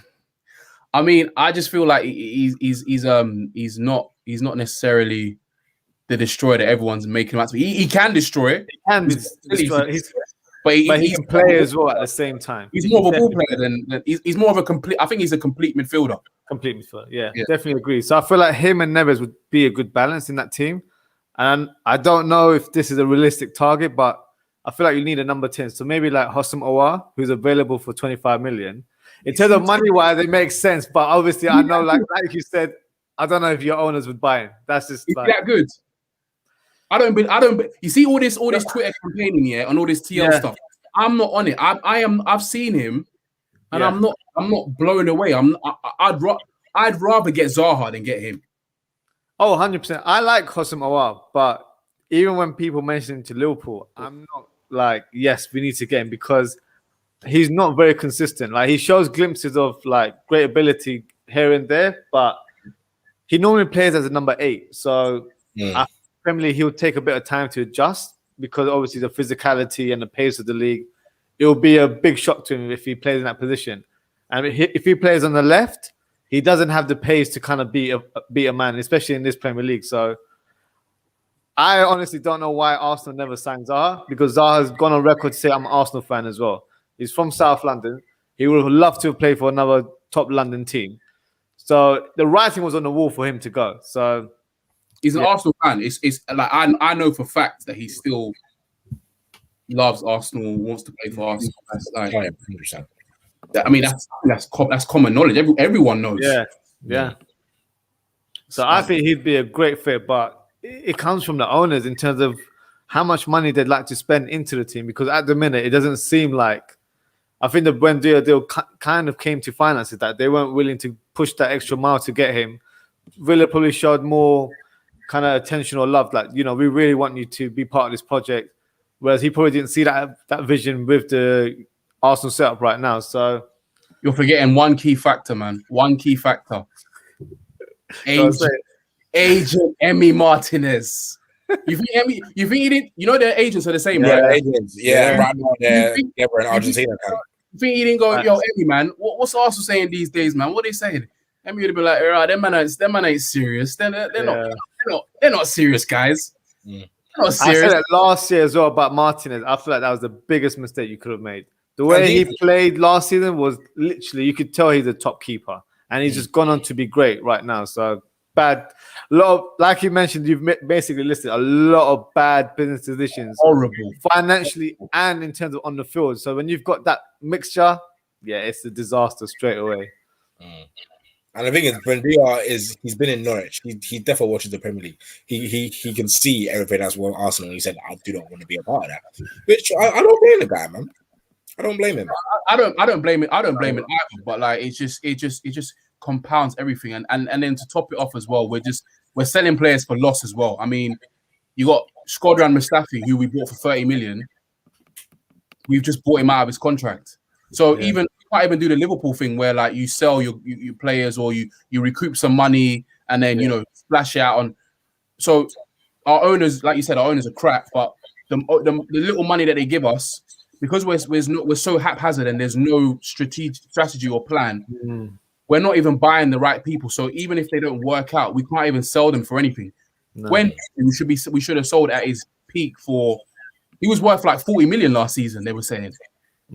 40 million. Now they're saying 10. Like we're not smart at all, man. Enough about Arsenal, man. Give me the Man United news, man. What's going on? What's saying for Man United? Well, we practically touched on the season in a nutshell at the start. What we need is a right winger, a DM, and a centre back. Those are the things. Those are the Man United's biggest needs. Who is your right winger? Exactly. There you go. Answer my question. So we need a right winger, a DM, and a centre back. We need a right winger because we don't have a right winger at all. We play Greenwood off the right, but we need to start moving Greenwood central because he's going to be a striker at the end of the day. If not, our right winger would be Dan James. There you go. Says it all. Defensive midfielder we need desperately. I'm seeing on the TL that Paul Pogba's ball tonight France once again. So we need to start playing. If Pogba's going to play in a pivot, we need. I'm tired of that McFred pivot. I don't want to ever see that again. Tired of that McFred pivot. We need a DM that can play next to Pogba.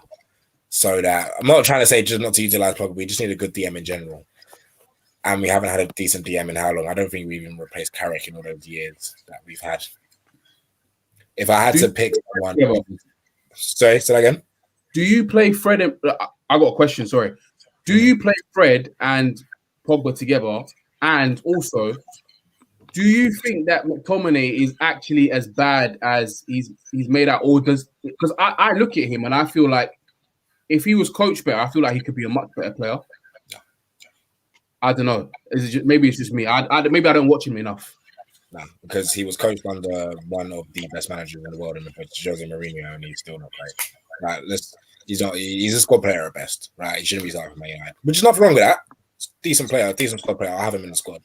Fred as well, decent squad player. I have him in the squad, but these are not United starting caliber midfielders. We need a defensive midfielder that can play next to Pogba, so we can have Pogba and Bruno in that midfield higher up the pitch, and have that defensive midfielder sit in front of the back four, and then we need a centre back. Again, people already know the story. We need someone that needs to partner Maguire because Bailly, I would say Bailly, but Bailly can't stay fit. So if you get a centre back, a right winger, a DM, we're happy. Who would you go for? Give me names. Who would you go for? Right winger, obviously Sancho. Sancho's the name that we're going for. So Defensive midfielder, Chouameni from Monaco. Okay. Oh, I have him. I do like him. Now that's just me if I was the manager, but that's not going to happen. I haven't seen any links with him whatsoever. People saying we're linked with Declan Rice. I'm not going to pay the money that West Ham want for Declan Rice because they're going to want 80, 60, 70, 80 for Declan Rice. And if you give me 60, 70, 80 mil, I will find you a defensive midfielder in Europe better than Declan Rice.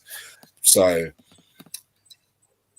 and centre back wise, apparently we're linked with Varane. I would happily take Varane. What about Harry Winks, man? Someone said it. Yeah, he said if I see that Mick Winks pivot at United, bro, and you know what? Yeah, just because of the name Mick Winks, bro, I want it to come because, bro, if I ever have to see Mick Winks in my team sheet, bro, I don't think I'll ever support United ever again, bro. I'm never. Oh, that would be the Mick Winks, blood. Nah, man. Did you say a striker? And also, no, I don't think a striker. You don't think so? No, not now. Okay. Also, if you can't get Sancho, option. Yeah, we're pissed. It's Sancho.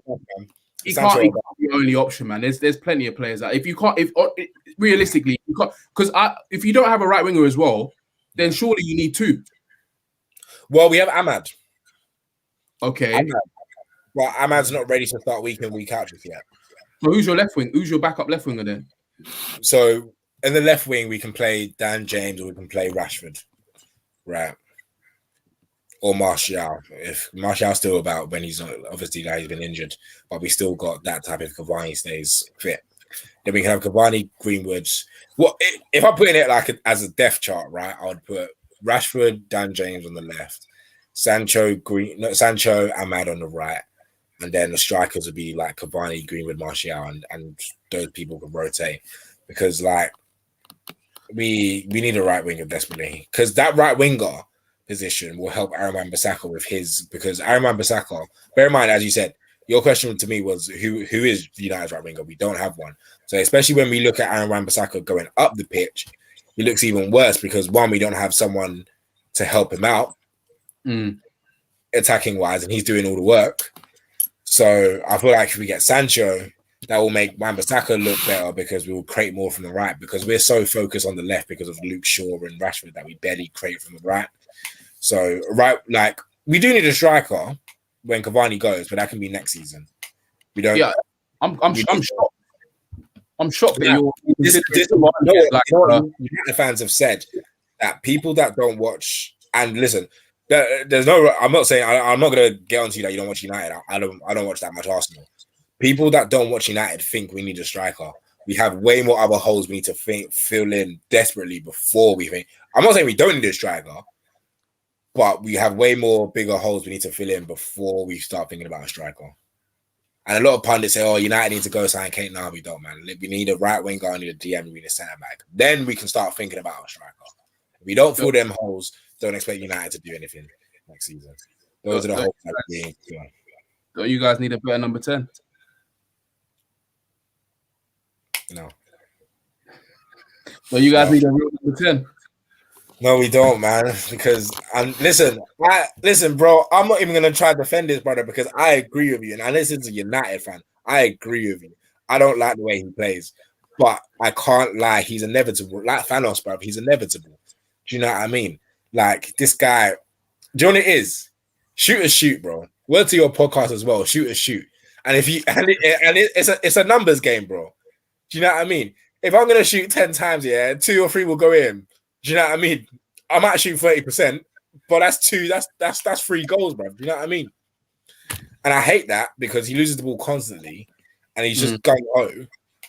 But you can't lie. You look at his stats, and you're thinking, gosh, he must be doing something, right? He's got ridiculous numbers this season. So he must be doing something right. Some people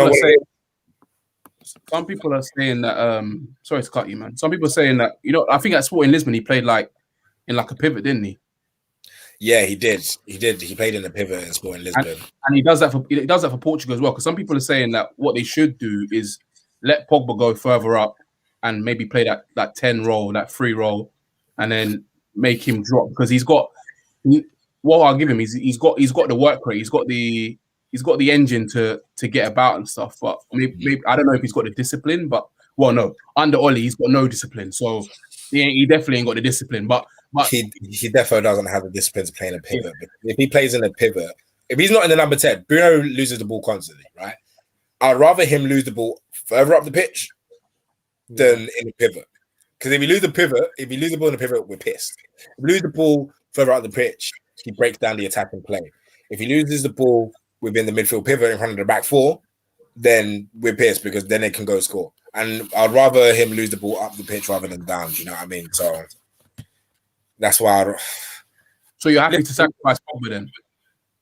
Well, what I want personally, if it was me, I wouldn't play a double pivot. I would get that 30 DM that we need and play Pogba and Bruno as a 2 attacking 8s. That's what I would do. So 4-3-3. Yeah, 4-3-3, not a 4. I feel like 4-2-3-1 is so outdated. We need to get rid of that formation. But that's why a DM is key. And some Man United fans will agree with me. If we play Pogba and Bruno as 2 attacking 8s, kind of like how City 2 seasons ago had Silva and De Bruyne as 2 attacking 8s. If we have that, it can work. I think it can work. I think it has the right DM. Yeah, with a 30 DM, you need Ndidi. Yeah, Ndidi. Definitely. But an Ndidi that can play ball as well. That makes sense. Oh, stop it! No, he can play ball. He can play ball, man. He can play not to the elite level that I want, man. Oh, but would you? That's why you have Pogba and Bruno there. Why am I even helping United? Listen, Bruno I there. rate Ndidi, yeah, but he's not like I want the best of both worlds. I want a destroyer kind of DM, and I want like a DM that can dictate tempo. Ndidi cannot dictate tempo. Yeah, but the stats will tell you that his passing accuracy is decent. Like I think if you pass sideways, constantly make short passes. You should have a good passing accuracy. Like, look, what do they say? What do they say in all sports? Give the ball to the best player. He's not there to be flashy. He's there to win the ball, give it to Pogba. Win the ball, give it to Bruno. I was saying give it to Bruno like this guy hasn't outscored your entire club, man. I'm not trying to hear that. Listen. This guy, he's a renegade. He's a rogue. I think he's a good player, but like I said, under Ollie's management, as Ozzy has described, this guy hasn't got winner's mentality. You can see that Bruno probably has more winner's mentality than Ollie.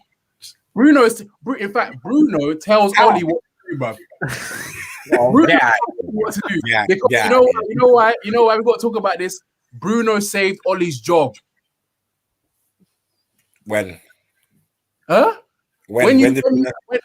he was in full Fernandez flow, when he was scoring all your goals, Bruno was putting on that S on his chest like Cam Newton and saving you, man, week in, week out. Well, no, because let's look at the Premier League goals that United scored this season. United are the only team in the Premier League to have 3 players that have scored more than 10 Premier League goals this season.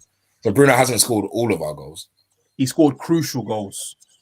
Congratulations for scoring. That means you're clutch. You know what I mean? Congratulations for scoring crucial goals and penalties. Yeah. So that's what I'm saying. He came up clutch and he told Ollie where to go. This is the narrative you guys are driving, man. What narrative? This is Ozzy. Am I lying? Not true. Facts, man. It's known. I don't rate Fernandez. I think take away the penalties. What does he actually offer to the team? That's how I look at it. For a player that's where the team is built around him, he should be the pivotal point where he should at least have a higher percentage level in terms of passing, possession, all that sort of stuff.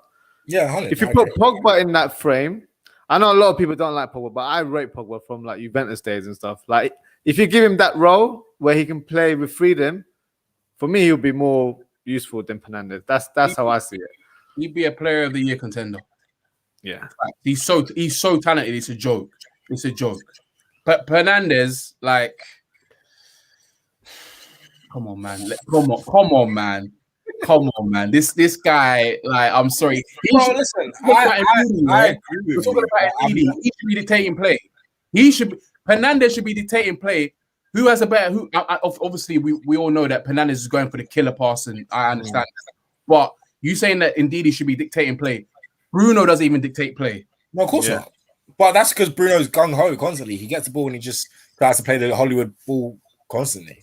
And and I said, he does it if it's a numbers game. If he does it 10 times, if he plays a Hollywood ball 10 times in a game and 3 of them work out and 3 of them lead to goals, I hate it. I don't like to watch it through 90 minutes because it's jarring. But he gets the goals and he gets the assists. I can't complain. If Bruno didn't get goals and assists, then by all means, I will totally agree with you, man, and every single word that you're saying. But until he stops doing that, I have to put my hands up and say he's doing the job. Don't get twisted, bro. This guy, he bums it out in 90 minutes constantly. Bruno has had many, and I'm a United fan, I'm keeping it real. Bruno has had many bummy games, and then I feel like, how is it? Like, cool. Prime example. The game we beat AS Roma 6-2. He got 2 goals and 2 assists. How? Was he that bad? He didn't play that well. Okay, the first goal was good. The first goal, the little chip was good, and then he scored a penalty, and then he got 2 assists. But throughout the 90 minutes, like, he wasn't the best player on the pitch, but he got 2 goals and 2 assists, just like that. Pogba played better than him. Cavani played better than him, but somehow he got 2 goals and 2 assists. Don't know how he does it. Yeah, but this is the problem with the modern game. It's the stats.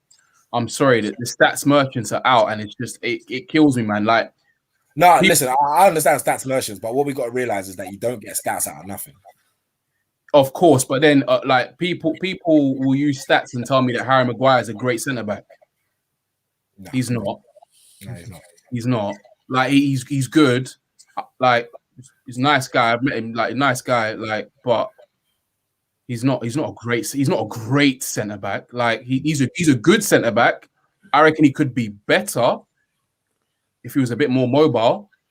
He'll look better next to a competent centre back. Exactly. But you know, my boy, one of my fellow shooters, Mike, constantly debating him about Maguire, and he's always telling me, "Oh, he's great. Look at the stats. He progresses the ball and all this and all that. He's a ball playing centre back." Maguire's no ball playing centre back. Not a real one. I wouldn't class him as a ball playing centre back. I agree with you, but I agree with what Mike's saying, because he's got the most passes at United. There are constant times, especially when we're a goal down, he progresses the ball. And we saw this in the World Cup. This is why we signed him. We saw this in the World Cup in 2018, where he was playing that back three. He was the one progressing with the ball, bringing it up from the defensive midfield. Doesn't mean I'm going to call him a ball playing centre back, because I don't call him a ball playing centre back. But I get where Mike's coming from, and you've seen it. If you watch United for 90 minutes, you'll see Maguire has the most touches when he's on the pitch. Has the most touches on the ball, constantly passing it the most. So I do get it. I do get what you're saying. Yeah, I agree. He doesn't look the most graceful on the ball. He's decent on the ball. I'm not going to say he's not good on the ball. He's decent and he plays decent passes. But it's like what I don't normally quote this guy. And more time I think he talks rubbish. But it's like what Paul Merson said, isn't it? If you have to play in a free, then unless your name's Chiellini, Balzali, and Bonucci, if you're playing in a free and you're playing centre back, then it's true. No, I agree. But that's why I said we get that DM right winger centre back. We should be calm. But guys, I'm gonna wrap it up there. But first things first, I'm gonna let you guys plug your podcast. So Ozzy, by all means, feel free. Yeah, sure. So you can follow me on Instagram on our Football Talk podcast at Football Talk Podcast, Twitter, or you can personally follow me at Ozzy.ftp on Twitter and Instagram. I'm actually doing a live episode after this for the Euros. So if you want to tune in and talk about the Euros, follow us on YouTube and then send your comments in live and direct. So that's me. Cool. You guys, obviously, my podcast isn't exactly football related. It's more just life and vibes. I mean, it did start off as a basketball podcast, but it kind of grew on when we went on to random rants. So it's Shoot podcast. You can follow me on Twitter at JJson. That's JAYJSON. Podcast is Shoot P on Instagram.